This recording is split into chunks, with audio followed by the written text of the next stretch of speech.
हम सब जानते हैं कि बच्चों के एग्जाम्स आने वाले हैं और बच्चों से ज्यादा पेरेंट्स उनकी पढ़ाई को लेकर चिंतित हैं।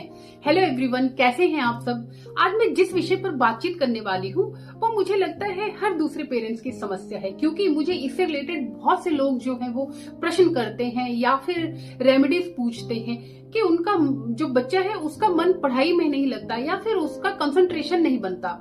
तो मैं आज इसी विषय पर बातचीत करने वाली हूँ।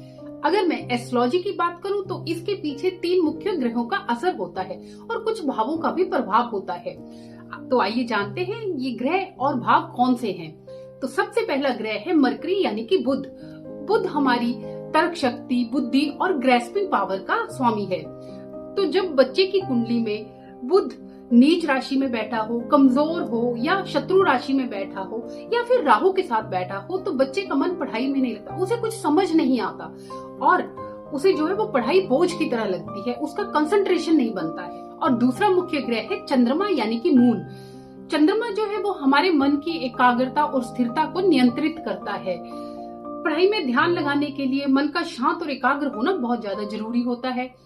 लेकिन जब चंद्रमा हमारी कुंडली में पीड़ित होता है, खासकर केतु या फिर शनि के प्रभाव में होता है, तो बच्चा जो है वो बहुत चंचल रहता है, उसका मन पढ़ाई में लग नहीं पाता, वो एक जगह टिक कर बैठ नहीं पाता है और इसीलिए वो जो है वो व्यर्थ में चिंता करता रहता है और उसका फोकस टूटता रहता है। और तीसरा ग्रह है बृहस्पति यानी कि जुपिटर। इन्हें ज्ञान, बुद्धि और उच्च शिक्षा का ग्रह माना जाता है और इनकी अनुकूल स्थिति शिक्षा के क्षेत्र में सफलता दिलाती है। अब बात करते हैं भाव की। तो सबसे पहले आता है 5th हाउस, जिसे कि एजुकेशन के लिए देखते हैं और बच्चों की एजुकेशन कैसी है, उनकी एजुकेशन में, पढ़ाई में उनका कितना मन, कितनी रुचि लगती है, इसे हम 5th हाउस से देखते हैं। और इसी तरह से प्राइमरी एजुकेशन के लिए हम 4th हाउस को और हायर एजुकेशन के लिए हम 9th हाउस को भी देखते हैं। और अगर आपका बच्चा किसी कॉम्पिटिटिव एग्जाम की तैयारी कर रहा है तो हम उसकी कुंडली के 6th हाउस को देखेंगे। 6th हाउस का स्वामी कहाँ बैठा है, किसके साथ किस स्थिति में बैठा है, कौन सी राशि में बैठा है, कौन से नक्षत्र में बैठा है और इवन 6th हाउस के स्वामी के तीनों नक्षत्र में कौन कौन ग्रह बैठे हैं, ये भी हमें देखना पड़ेगा। तो इसके विषय में हम फिर कभी बात करेंगे। तो चलिए आगे बढ़ते हैं और अब बात करते हैं एक ऐसे ग्रह की जिसका हमारे आजकल के दौर में हमारे बच्चों की शिक्षा पर खास प्रभाव होता है और उसके विषय में मैं अभी आपको बताऊंगी। और ये ग्रह बच्चों में पढ़ाई में मन न लगने की प्रॉब्लम को बढ़ाता है।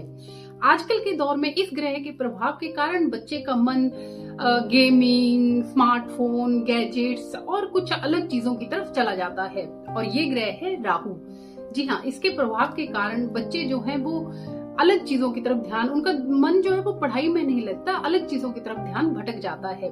लेकिन कभी कभी इसके प्रभाव के कारण बच्चे अलग फील्ड्स में जैसे कि कोडिंग, कंप्यूटर नॉलेज या फिर जिसे कहें कि मीडिया, जर्नलिज्म, इनमें बहुत अच्छा करते हैं। लेकिन राहु की खराब स्थिति उनकी पढ़ाई में ना मन लगने की प्रॉब्लम को बढ़ाती है।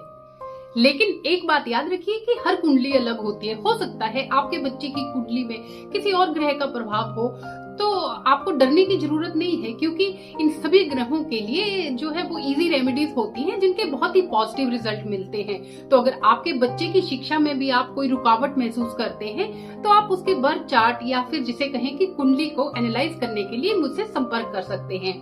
मैं उसके आपको बहुत ही सरल और सटीक उपाय बताऊंगी। तो आज के लिए इतना ही। अगर आपको वीडियो पसंद आया हो तो लाइक करें और ज्योतिष से जुड़ी ऐसी जानकारी के लिए आप वीडियो को सब्सक्राइब करना ना भूलें। धन्यवाद। ओम नमो शिवाय।